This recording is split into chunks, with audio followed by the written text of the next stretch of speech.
आपने गठबंधन की बात की, क्या सब कुछ ठीक चल रहा है बिहार में? जिस तरह से बयानबाजी हो रही है कि आपने अरुणाचल प्रदेश में जो किए हुआ है वो ठीक नहीं हुआ। देखिए, खुद जनता दल यू के लोगों ने कहा है कि जो भी कुछ हुआ है अरुणाचल में उसका कोई बिहार के गठबंधन पर असर नहीं पड़ेगा और बिहार की सरकार पर कोई असर नहीं पड़ेगा। दूसरे राज्य का मामला हम लोग को पूरी जानकारी नहीं है, हम लोग को इस पर टीका टिप्पणी नहीं करना चाहेंगे, लेकिन बिहार के अंदर भाजपा जदयू का जो गठबंधन है वो अटूट है और पूरे 5 साल नीतीश जी के नेतृत्व में सरकार काम करेगी। सीएम ने कहा है कि प्रेशर में बनने हैं सीएम, उनको सीएम बनने की लालसा नहीं। प्रेशर का मतलब ये उनका कहना था कि वो बनना नहीं चाहते थे, लेकिन चूंकि भारतीय जनता पार्टी ने ये निर्णय लिया था कि हमारे मुख्यमंत्री नीतीश जी होंगे, तो बीजेपी ने आग्रह किया कि जनता ने जो भी जनादेश दिया आपके नाम पर दिया है और बीजेपी का निर्णय था कि मुख्यमंत्री नीतीश कुमार होंगे। तो हम सब लोगों ने आग्रह किया, जनता दल यू के लोगों ने भी आग्रह किया कि नहीं, आपके नाम पर वोट मिला है, आपके नाम पर हम लोगों ने मिलकर चुनाव लड़ा है। नरेंद्र मोदी जी का मार्गदर्शन और नीतीश कुमार जी का नेतृत्व है, तो बाद में वो तैयार हो गए।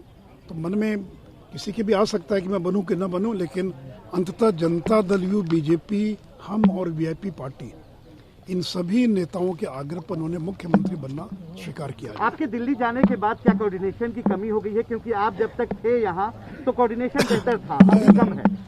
कोई कमी नहीं है, और जब हम लोग थे उस समय भी यदा कदा कुछ न कुछ घटनाएं होती थी, लेकिन दोनों के बीच इतना बेहतर तालमेल है और दोनों तरफ का नेतृत्व इतना सक्षम है कि हर तरह की समस्या का समाधान करने में और सक्षम है।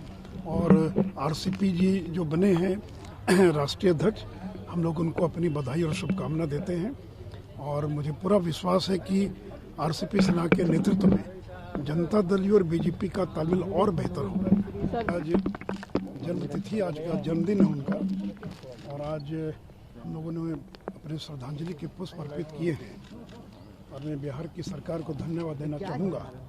जिन्होंने देश में सबसे पहले बिहार में पटना में स्वर्गीय अरुण जेटली जी की मूर्ति को स्थापित करने का काम किया था, और आज ही दिल्ली के अंदर भी जो फिरोजा कोटला है वहाँ पर उनकी मूर्ति का अनावरण अमित शाह जी के द्वारा किया जाने वाला है।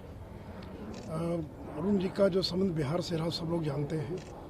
जो भाजपा जदयू का गठबंधन है, इसको बनाने में और उसको बनाए रखने में उनकी बहुत बड़ी भूमिका थी, और जब बीच के दिनों में नीतीश जी गठबंधन यानी एनडीए में नहीं थे, उस समय भी उनके संबंध नीतीश जी से बने रहे और दोबारा सरकार बनवाने में उनकी बहुत बड़ी भूमिका थी।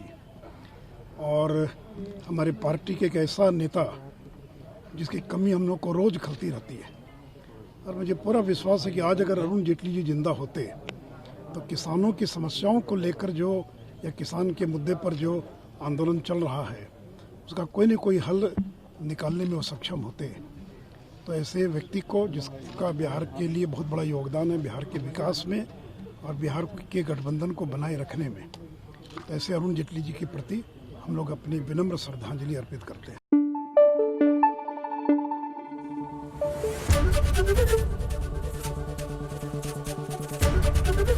एबीपी न्यूज आपको रखे आगे।